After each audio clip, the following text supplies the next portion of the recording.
When I first moved to Snowcap Village, I believed I'd found a haven for my unique line of work. Nestled at the foot of the majestic High Cloud Mountains, the village had a well-earned reputation for scenic peaks, winding roads, and winter sports. Charming chalets and multi-story homes lined the streets, each property meticulously landscaped in the spirit of an upscale mountain retreat. With my background as a celebrity dog trainer and star of the TV show Dogs to the Rescue, I was seeking not just a beautiful environment to live in, but also an ideal place to continue my specialized training with Avalanche rescue dogs. As soon as I stepped out of my Jeep, the crisp mountain air hit me. The sweet scent of pine and the crunch of snow underfoot seemed like the perfect backdrop for teaching large breed dogs how to locate skiers or hikers lost under avalanches. By day, I would help local rescue teams train new recruits, both human and canine, for life-saving missions. By night, I'd still occasionally travel to film episodes for my show, which aired on a popular cable network. I had researched Snowcap Village thoroughly. Though small, it boasted a robust homeowners association, HOA, known as the Snowcap Village Alliance. I'd read a few reviews, some praising the HOA for keeping the village beautiful and well-maintained, others describing them as meddlesome micromanagers. Initially, I took those warnings with a grain of salt. After all, I'd lived in neighborhoods with active HOAs before, and generally, I could handle them just fine if I followed the rules. But from the moment I pulled into my driveway, I noticed a figure standing across the street, arms folded, lips pursed. She was a woman in her mid-50s, with a glossy helmet of blonde-streaked hair, wearing a stylish yet strangely incongruent pastel coat. I'd later learn her name was officially Nora Edgewood, but everyone, often with a mixture of dread and a hint of irony, called her Karen. At that first sight, she simply watched, no greeting, no wave of welcome. Her gaze fell on my dogs, who popped their heads out the window of my Jeep to sniff the alpine air. I smiled politely, but her eyes were critical and unyielding, the corners of her mouth turned down. I guessed she was the neighborhood eagle, always on the lookout for any sign of disobedience to the HOA covenant. My new home was a spacious mountain-style house with large windows overlooking the slopes, standing on a 1-acre lot. It was perfect for me. Enough room inside to store training gear, hold small group sessions when needed, and let the dogs move around comfortably. A large backyard extended to a patch of wooded area, ideal for mock avalanche and wilderness rescue drills. Yet from the moment I pulled up, Karen's glare felt like a distant storm cloud, threatening to overshadow my bright new start. I tried to shake off my discomfort. After all, I was here to do good work. I had lined up a contract with the local ski patrol to train 3 new avalanche rescue dogs, 2 golden retrievers, and a German shepherd, on advanced tracking techniques. The villages around High Cloud Mountains had been hit with multiple avalanches in recent years, some leading to tragic outcomes. Bringing world-class canine training to Snowcap Village wasn't just a professional ambition, it was part of a mission to save lives. If only I had known how quickly one individual could sow seeds of conflict in a place that, at first glance, seemed so serene. The day after settling in, I decided to take my own dogs, Ranger, a hulking Bernese mountain dog with a gentle heart, and Sierra, an agile Belgian Malinois, on a tour around the neighborhood. We walked past newly built homes with stone facades and sprawling porches. Tall pines and evergreen shrubs offered bits of privacy between properties, and the roads were pristine, indicating that the HOA was diligent about infrastructure. But it didn't take long for me to realize I was being watched. On each street, I spotted Karen's silhouette, sometimes peering out a window, sometimes standing on a porch. She was always at a distance, never speaking, just observing. If she saw me looking, she'd pretend to adjust a reef or admire a potted plant. The effect was unnerving. My first direct interaction with her came during the HOA's monthly meet and greet, which I attended at the local community center. Stepping into the warmly lit cabin-like building, I grabbed a paper cup of spiced apple cider. The aroma of cinnamon was inviting, but the hush that fell as I entered was less so. Karen was seated at a table with 2 other HOA board members, each with a binder in front of them, the covers emblazoned with Snowcap Village Alliance, protecting our neighborhood. She wore a rigid smile. "You must be our new resident," she said in a tone that conveyed more interrogation than welcome. "I'm Nora Edgewood, president of the HOA." She extended a hand, which I shook carefully. Her grip was surprisingly firm. But everyone around here just calls me Karen, she added with a tight-lipped grin, as if challenging me to question the nickname. Yes, that's me, I replied. I'm Alex Storm. Pleased to meet you. One of the other board members, a middle-aged man named Peter Sanchez, rose from his seat and offered a far friendlier handshake. Welcome, Alex. We're happy to have you. We heard you're a professional dog trainer, right? Yes, Avalanche rescue dogs, among other specialties, I explained. I have a show on TV. Maybe you've seen it? Karen's eyebrows twitched. Oh, a TV star, she said, her tone laced with skepticism. Fame can be interesting for a community. Let's hope it doesn't disrupt the peace and quiet of Snowcap Village. I forced a smile. I don't intend to be disruptive at all. I'm here to help the local rescue teams. My dogs and I train in avalanche scenarios. Karen's smile remained fixed. Is that so? Well, the Snowcap Village Alliance has very clear rules about animals, noise levels, and property usage. We pride ourselves on maintaining a certain standard. She tapped the thick binder in front of her. We'll expect you to follow all of them, of course. Of course, I replied, meeting her gaze evenly. The rest of the meeting was a parade of petty discussions. Paint colors permitted for front doors, the height limit for garden fences, how many holiday decorations were acceptable. Karen rattled off the regulations with a kind of robotic zeal, leaving little room for discussion. Every so often, she'd glance at me, as if daring me to speak up or challenge her. I kept quiet, telling myself it was better to avoid conflict. As I left the community center that evening, a neighbor approached me, a friendly older woman named Sandy Monroe. She gently patted Ranger on the head and said under her breath, "Watch out for Karen. She's made life miserable for more than a few of us. Don't let her see you break any rule. She'll come down on you like an avalanche." I looked at her uncertainly, but she just smiled kindly and walked off into the night. Once again, I had that uneasy feeling. Maybe I'd moved into a place where one person's thirst for control overshadowed everything else. Despite the undercurrent of tension, the next few weeks were exhilarating. I began advanced training sessions with the local ski patrol's 3 new canine recruits: Snowball, a gentle but determined golden retriever; Maple, a high-energy golden with a keen nose; and Sable, a German shepherd known for her exceptional intelligence. Each dog was already socialized and had basic obedience, but avalanche rescue demanded specialized skills. The first step was building a mock avalanche course in my sizable backyard, using compacted snow mounds. I hid small canisters containing human-scented articles, gloves, hats, or pieces of cloth, under layers of snow. The dogs practiced finding them, learning the crucial skill of persistent digging once they caught the scent.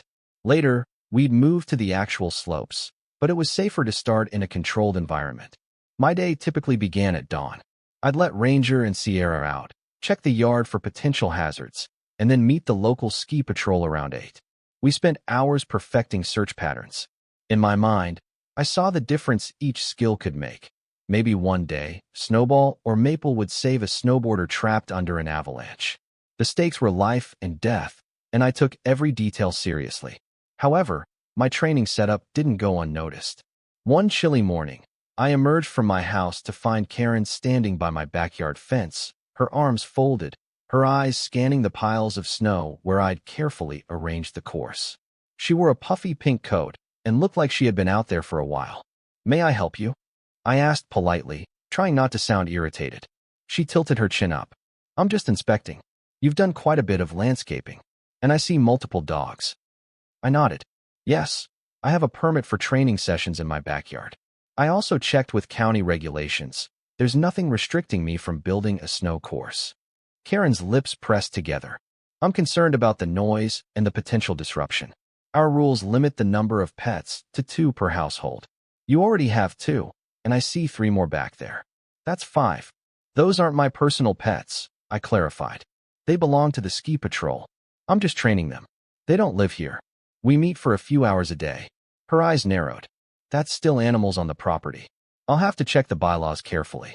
I took a breath. "Karen, these are avalanche rescue dogs. We're doing vital work.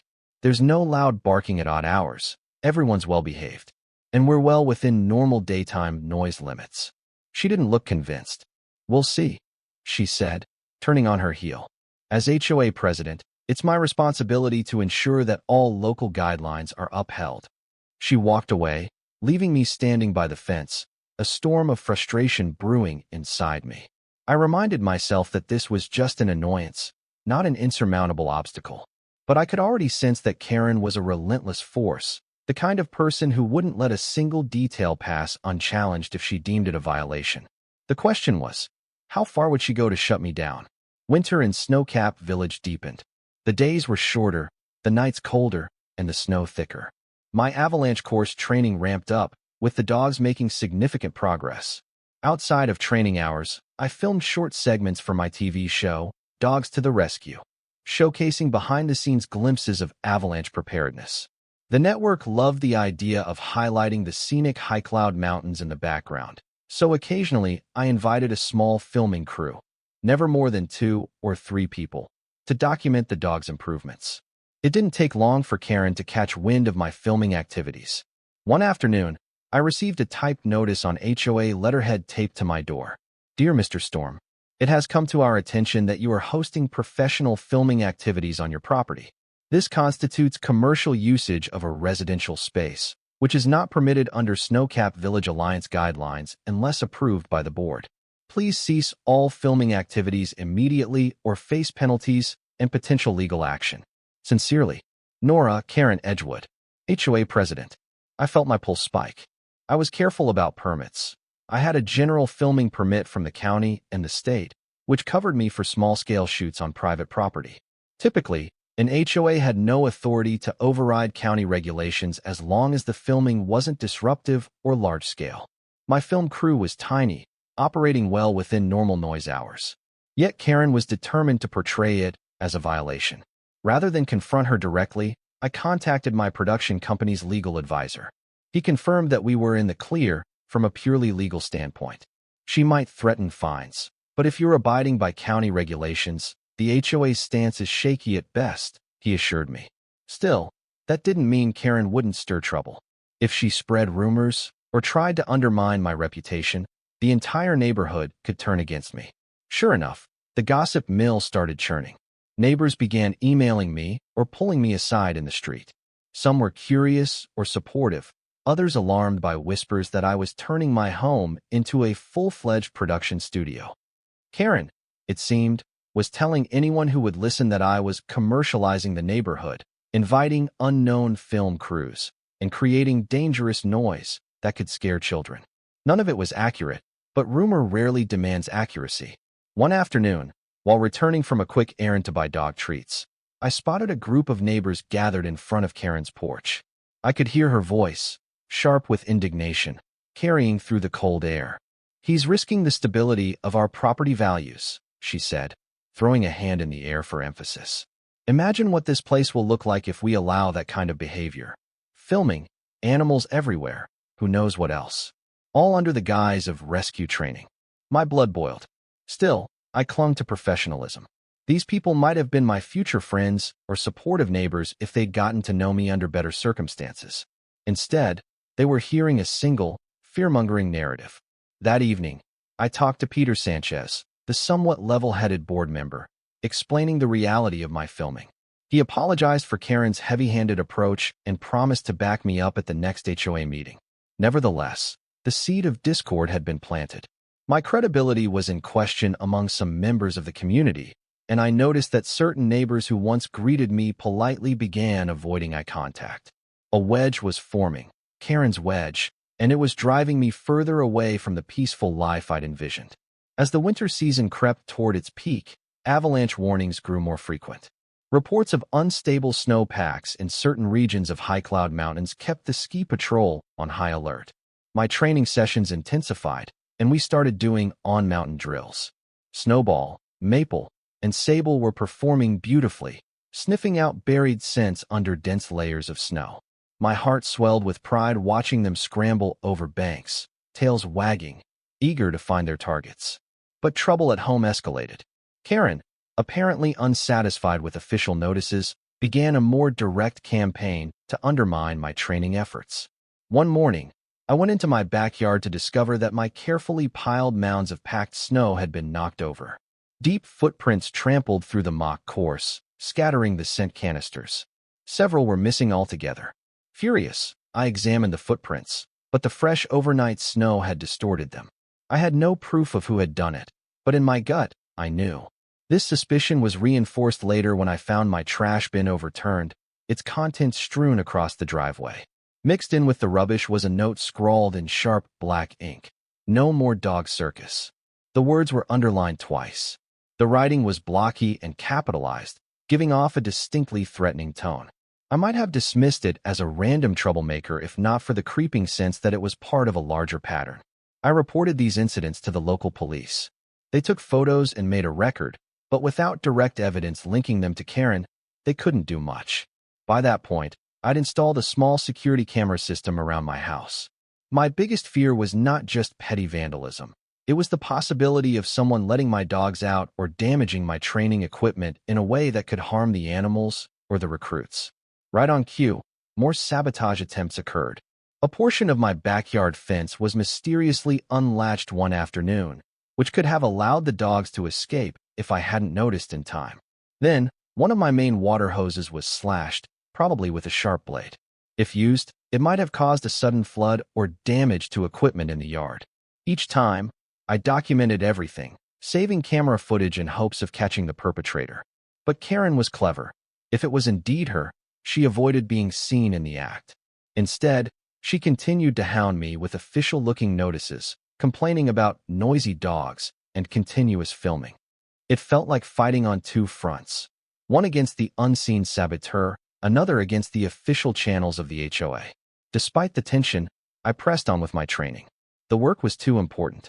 Sometimes, after a long day of drills with the Avalanche dogs, I'd slump on my living room couch, feeling the ache in my muscles and the heaviness in my heart. I didn't want to live in fear. I just wanted to help these dogs become the best rescuers they could be, potentially saving lives in the worst of mountain emergencies. Yet the relentless hostility I faced weighed on me, an invisible burden that made every day more draining. I reminded myself of my supporters, the ski patrol, the local emergency services, and a handful of neighbors who appreciated the value of Avalanche rescue dogs. They quietly assured me that Karen didn't speak for everyone. But in an HOA-run community, the loudest voice often wields disproportionate influence. And Karen's voice rang through every corner of Snowcap Village like a clarion call for control. Sometime after the new year, the High Cloud Mountains saw a record-breaking snowfall. The ski resort was bustling with tourists eager to enjoy fresh powder, but the avalanche risk skyrocketed.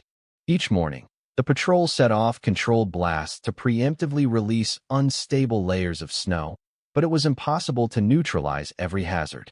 Amid this critical period, my Avalanche dog trainees were on the cusp of final certification. One brisk afternoon, we received an urgent alert. A small group of backcountry skiers was missing in a zone outside the marked trails. The ski patrol scrambled, and I accompanied them with Snowball and Sable. Maple was with another handler. The conditions were treacherous, snow continued to fall, and visibility was poor. Clumps of ice caked our boots and jackets as we trekked higher, scanning the slopes for signs of an avalanche path or tracks leading off trail. Finally, at the base of a rocky outcropping, we found partial evidence of a slide. Snowball sniffed the air, let out a sharp bark, and started digging. Adrenaline surged as I encouraged her, praising every shove of her paws. Within minutes, she uncovered a half-buried ski pole. A short distance away, Sable whined and pawed vigorously at another spot. We dug together, hearts pounding, until we found one of the missing skiers. He was unconscious but alive. Emergency radios crackled. More rescue teams arrived. In the end, all 3 skiers were located, 2 alive, 1 tragically deceased. My chest tightened at the sight of the lost man, but I knew that if we had arrived even an hour later, the outcome would have been worse. The rescue was partially televised because the resort had local news crews capturing the busy day on the slopes. My role, and more importantly, the dogs' heroics, were praised in evening broadcasts. When I returned to Snowcap Village that night, exhausted and emotionally drained, I found a wave of supportive messages in my voicemail. People thanked me for my role, with some even lauding me as a hero. But as I drifted off to a troubled sleep, I couldn't shake the feeling that Karen's response might be different. Sure enough, the next morning, an HOA letter arrived, claiming I had violated noise ordinances by leaving my house before 7 a.m. with multiple barking dogs. It demanded immediate payment of a fine. That was Karen's reaction to my life-saving efforts, a petty fine. Unbelievable, I muttered, crumpling the letter. It felt like a slap in the face. Any illusions that Karen might be reasonable vanished. She was determined to harass me, no matter the public good my work produced. I wanted to fight back, but I also realized a direct conflict could escalate matters further. For the moment, I decided to pay the fine, then consult with my lawyer about a broader solution. Karen, however, wasn't satisfied just issuing fines. She had bigger plans to undermine me, and it wouldn't be long before she made her move. The day came when Karen convened a special HOA meeting. Every homeowner received a notice with urgent, bold text. Emergency meeting, community concerns. Recent developments involving the presence of multiple dogs, commercial filming, and potential code violations demand our immediate attention. Attendance is mandatory. We will address the possibility of disciplinary measures or further action. Nora Karen Edgewood, HOA President. The meeting took place in the same cozy community center, but this time, the atmosphere was charged with tension. Chairs were arranged in rows, facing a long table where Karen and her fellow board members sat like judges. About 40 neighbors came, filling the seats. Some wore uncertain expressions, while others murmured among themselves. I arrived early, accompanied by Peter Sanchez, who had become something of an ally on the board. The hush that fell upon my entrance was palpable. I took a seat in the second row, bracing myself for whatever was coming. Karen rose, wearing a pastel cardigan over a crisp white blouse. She cleared her throat. "Good evening, neighbors," she began.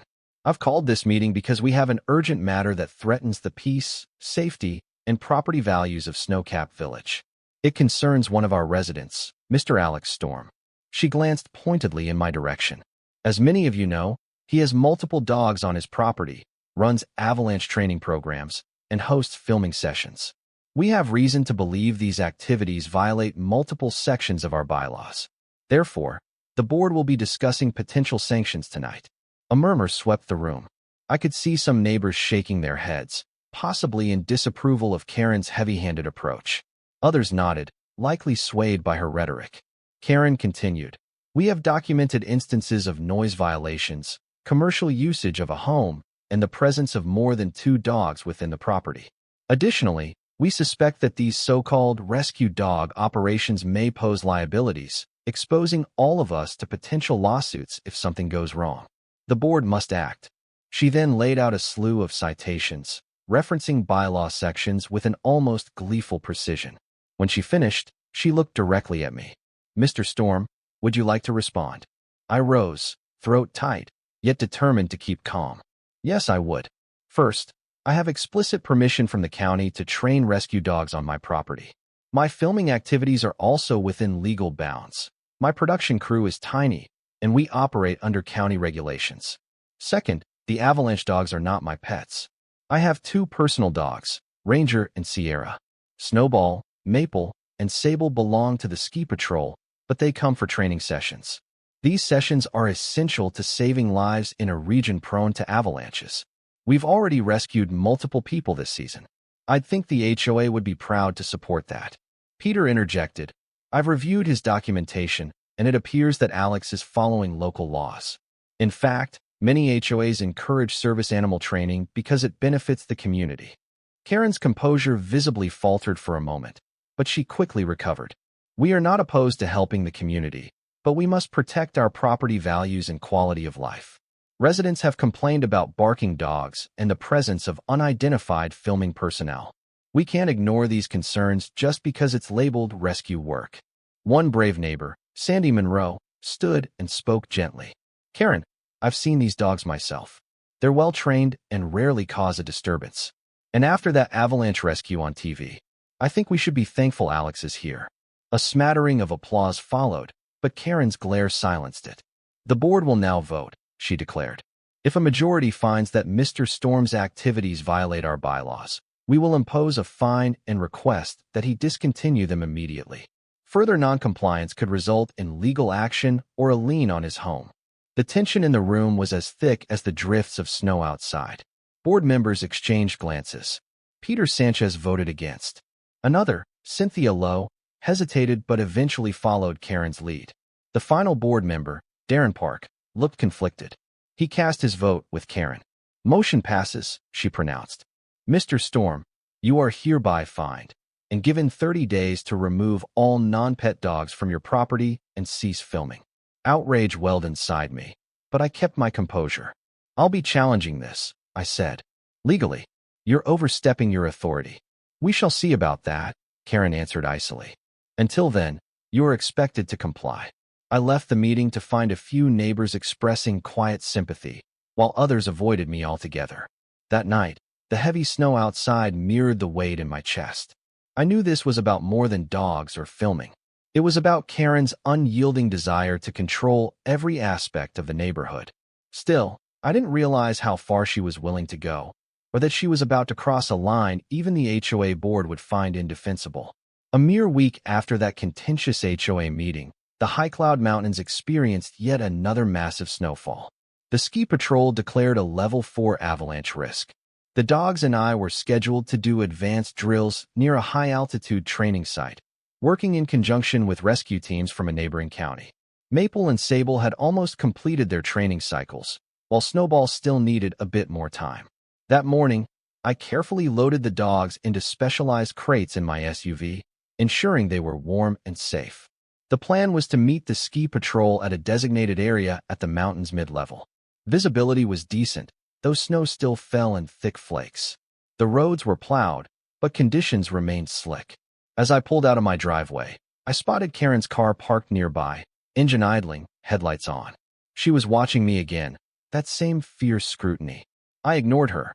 We had an important day ahead, and I couldn't afford to be sidetracked. The training site was a short drive away.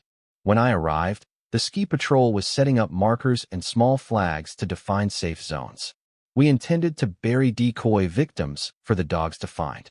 My heart thumped with anticipation, even a trace of excitement. These were the final steps before the dogs could be officially certified for avalanche rescue. We were halfway through the drill when disaster struck. One of the patrollers, a man named Mark, suddenly received a frantic radio call. A real avalanche had occurred in a zone just off the main resort boundary, near a popular trail that some local hikers still use despite warnings. The call indicated that at least 2 people might be buried. Instantly, the training session shifted to a real rescue scenario. My adrenaline surged as I prepared Maple and Sable to move out. Snowball stayed behind with another handler, who was responsible for triaging the training site. As we ascended the slope, the wind howled, and blowing snow bit at our faces. Maple bounded ahead, nose to the ground. Sable followed, equally alert. Rescuers fanned out, scanning for signs of a slide path. Then, Maple barked in quick succession, ears pricked, and charged toward a large drift. Sable followed. We set to digging. We found the first victim quickly, an older man, semi-conscious but still alive. He was quickly transported downhill by a separate group. Maple then began frantically sniffing toward another area. Sable joined, both dogs digging in tandem. My heart hammered as I helped. Minutes felt like hours. Finally, my shovel struck something, a jacket sleeve. Another avalanche victim, a young woman, lay unresponsive. Tom was critical. We extricated her carefully and administered first aid. Ski patrol members radioed for air transport. I knelt in the snow, focusing on chest compressions. Her face was pale, lips blue. The helicopter rotor noise approached, sending flurries of snow swirling around us. I shouted for a defibrillator if one was available. My mind registered a swirl of thoughts, gratitude for the dogs, desperation to save this woman, fear that we'd arrived too late. After several tense minutes, the medical team took over.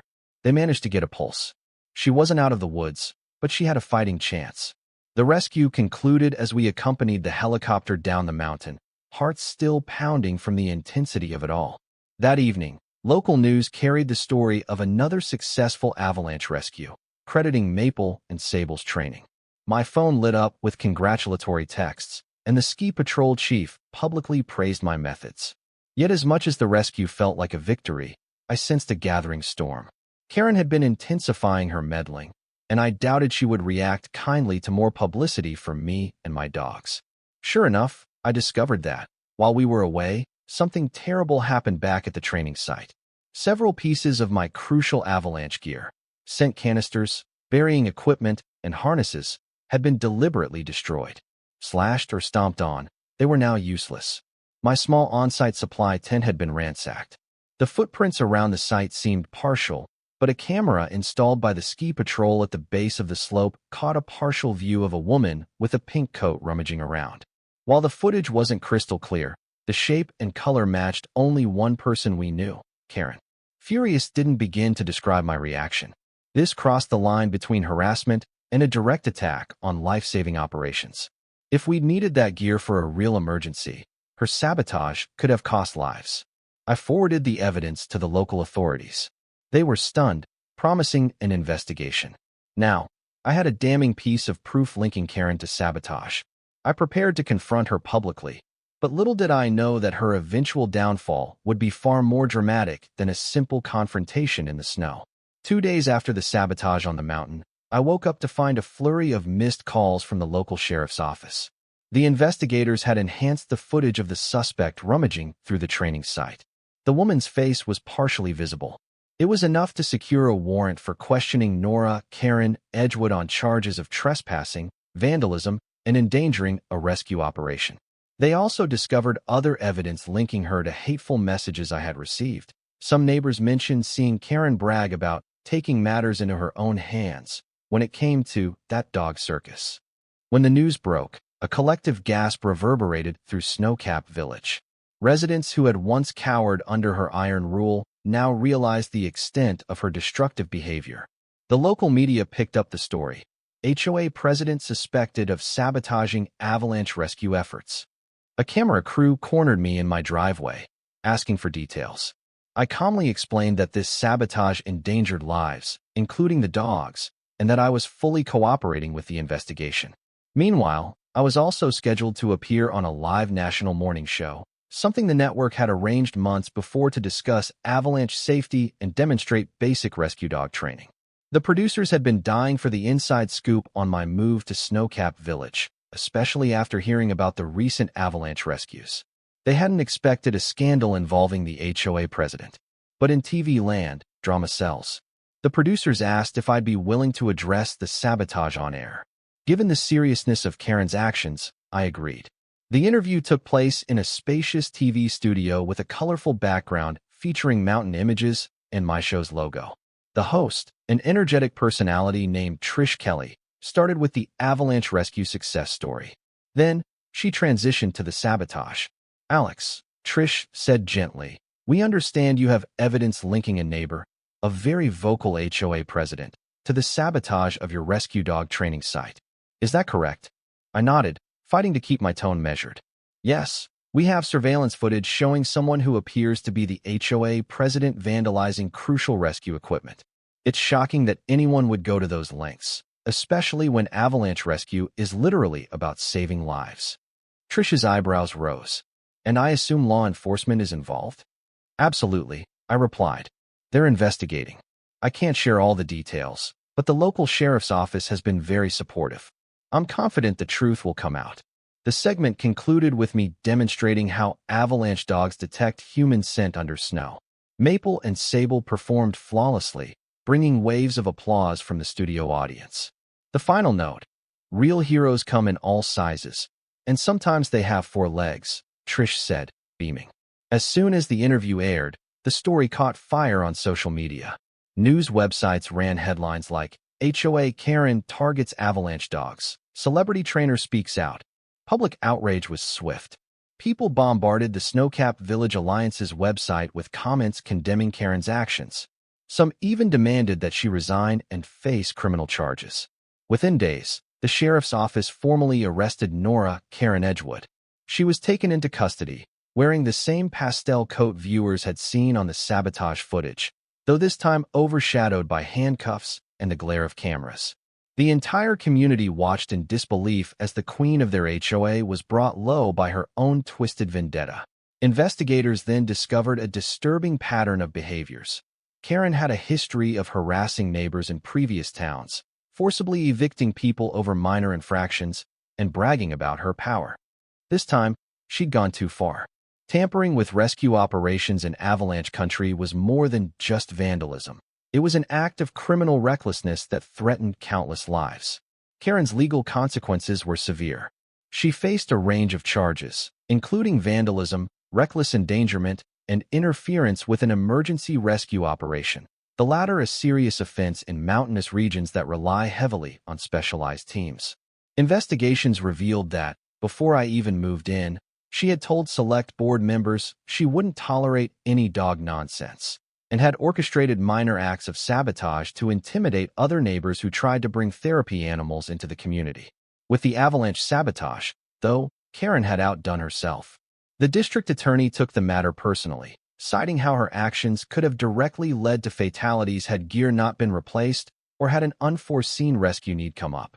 In a tense courtroom scene, the prosecutor argued that Ms. Edgewood's vendetta put innocent people at risk in the very mountains that define this community. The judge agreed. Karen was found guilty on multiple counts and sentenced to a substantial prison term, given the gravity of her interference with life-saving operations. Additionally, civil suits followed. My legal team, supported by the ski patrol, sued her for damages to the equipment, legal fees, and punitive costs. The combined financial blow led to a forced forfeiture of her property. The once mighty HOA president lost her home to cover court-mandated restitution. Snowcap Village, released from Karen's stranglehold, breathed a collective sigh of relief. The rest of the HOA board distanced themselves from her toxic influence. They rescinded the fines against me, issued a public apology, and even rewrote sections of their bylaws to protect service animal training and small-scale filming. In a surprising turn, the board also created a community rescue support fund to aid any future rescue operations in High Cloud Mountains. When the dust settled, my Avalanche training program thrived. Snowcap Village began to embrace its new identity as a hub for search and rescue excellence.